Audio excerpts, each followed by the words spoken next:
Bay Area legend Betty Reid Soskin is 102, and she's now reflecting on all the parts of her long, storied life. Yes, you know her. She was the National Park Service's oldest ranger until she retired at 100 years young. And we're learning more about her passion for music in a new documentary called Sign My Name to Freedom. Many of you know me as a park ranger, but there's a part of my life that I've kept hidden for half a century. Little boy black, little boy black. I packed Secret Betty up in boxes and reel-to-reel tapes. No one in my life knew that I had been a singer or that I had written music. I talk about, suffering a mental break, but I don't give anybody the reasons why. But the music saved me. It really did. We were the first family of color in Walnut Creek. And I think that had I known the price my kids would have to pay before we moved in, I don't really know if I'd have put them through that. I was documenting all of those events that we were experiencing as a country and that I was experiencing in isolation. But they ring as true for me now as they did when I wrote them. Feel the fire. Maybe this releasing of the music to the public is a way of making myself whole. And maybe I need to do that before I die. I done signed my name to freedom. And now the team behind the documentary say they need your help to finish this project. Yep, and we are joined by director Brian Gibble and Betty Reid's daughter, Deara Reid. Thank you so much for coming in. This looks amazing. Thank you so much for having us.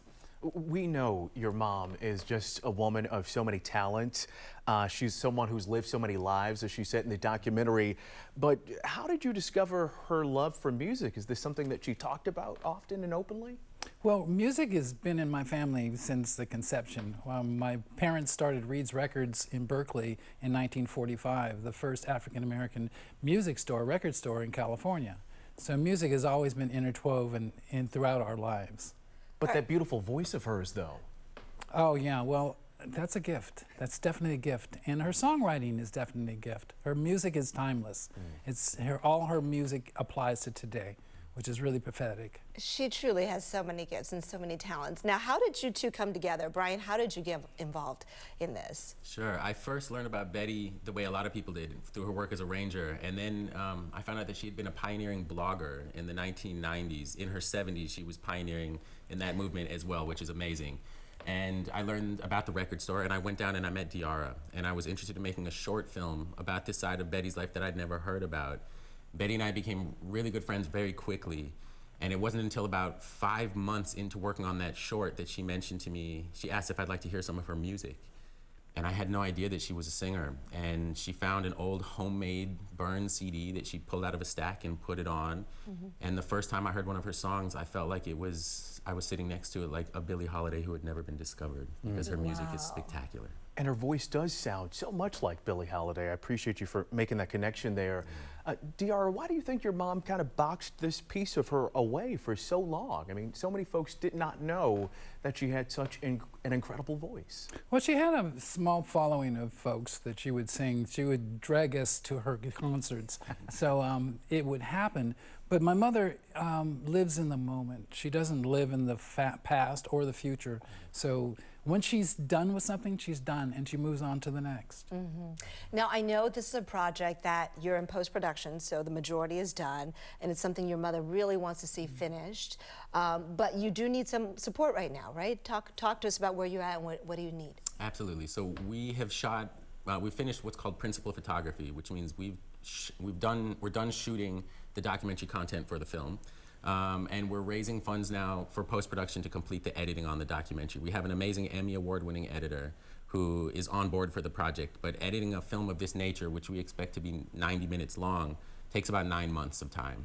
So it's time intensive, and we have a crowdfunding campaign that we have underway right now to raise, ultimately our goal is to raise $150,000 so we can bring this editor and his assistant on for the full 9 months without any delays. And we are about $55,000 of the way there, which means we're making great progress. We've raised a lot of funds, but we still have a ways to go. And so we're asking for people to support the project, either by spreading the word about the crowdfunding campaign, or if they're able to make a donation, they can go to signmynametofreedom.com. And there's links there for where they can make a donation, and all donations are tax deductible. We certainly know there are many Betty Reid Soskin fans out there that are watching here on Midday Live right now. So hopefully they hear that call and they answer it. Diarra, final question to you. What do you hope folks that see this documentary, because we're speaking into existence, it is going to come out. What do you hope they take away as they learn more about this chapter that so many folks had not heard about when it comes to Betty's life and her legacy? Well, I caretake for my mother, so I'm with her 24/7. And over the last 4 years that I've been with her after she suffered a stroke, I've gotten to know my mother as a woman. And there's so much more to her than just the ranger, the singer. And as much as the world can see of my mother is such a gift that I want the world to see. She is such a special person. How's she doing right now? She's doing good, but she's 102. Last year we were traveling. This year it's hard to get her out of her bedroom. This is the one thing that she is holding on to see before she leaves us. Let's get it done. Yes. Beautiful woman. Please give her all our love. Sign My Name to Freedom. Brian Gibble and Diarra, thank you so much for coming in. Best of luck to you. Thank you. Thank you for having us.